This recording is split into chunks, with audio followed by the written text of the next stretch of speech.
In this video, I want to share with you my top birds photography tips that I collected over the years. Now, for the last year and a half, I've been doing only street photography. I bought the Leica Q3, so I had to sell all of my Canon gear like 2 years ago to get that camera. And I had a lot of different lenses, including the Sigma 150 to 600, which I used to do birds photography with. And I was really sorry that I had to sell that camera, but as I said, in the last year I was focusing more on street photography.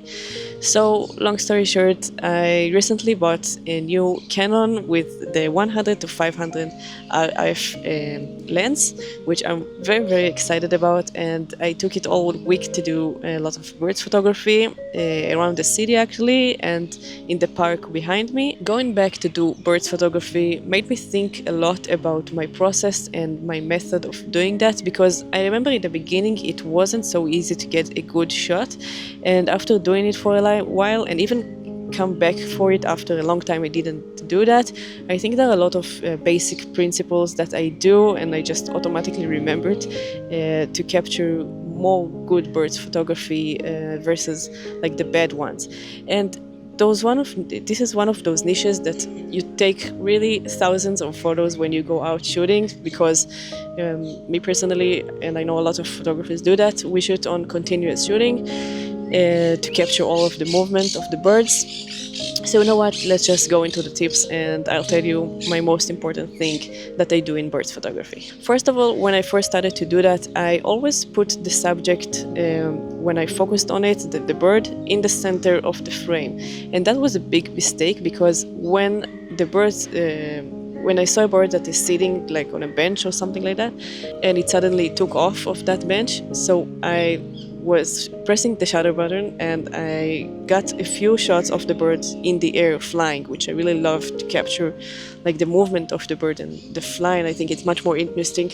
So while the bird was in the middle of the center, as I focused on it, I missed a lot of the movement that I could capture if I only put the bird in the edge of the frame.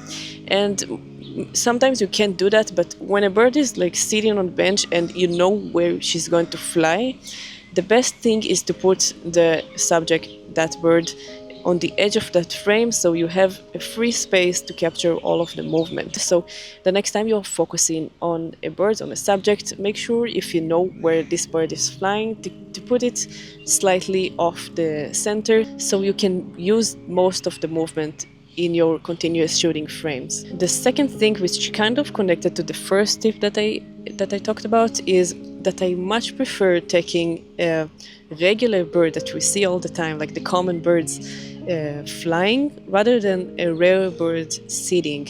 And you know, if you're just sitting somewhere on a park and you wait for a lot of birds coming through and you need to pick which one you're going to focus on right now, I would try to focus on the flying birds, on subjects that are flying and moving, or you know, try to eat something off the floor, and not those birds that just sit on a tree and wait for hours so I can capture.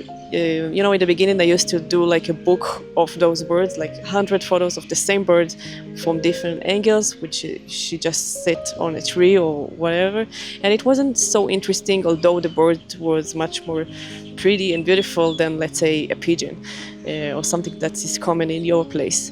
Another important thing that I didn't focus on in the beginning is that if you're capturing interesting bird that is currently, like, say, on the floor, like eating something out of the grass, so I used to take their photo from the level that I was sitting on, you know, from the top usually, or if she was on a bench, I would shoot her from below. And I realized that if I will just put my camera down a little bit or up to capture the bird in her eye level, that will make the photo much more interesting and much less like documentary and more artistic. I think that people will feel much more connected to the scene and be interested in a photo when you see it from the bird's eye level.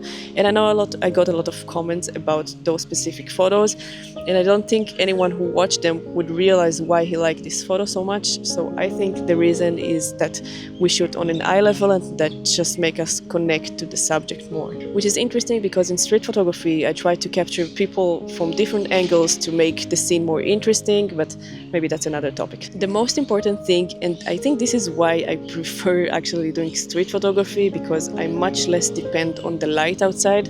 I think the bird photography is like 90% great when you do it on the golden hours, and so we have to be patient and just go in those specific hours to sit on a certain place, not move from them, look for birds and not try to run after them. You know, it's again, it's not like street photography when we just want to capture different scenes.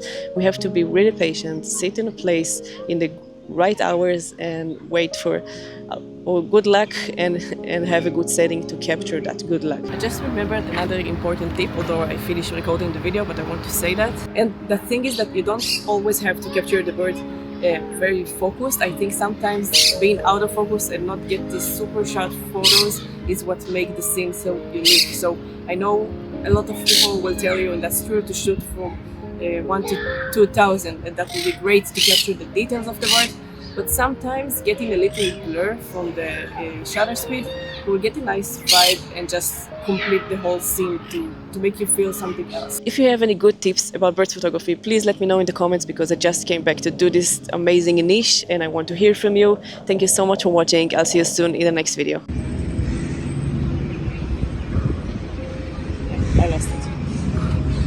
I lost it.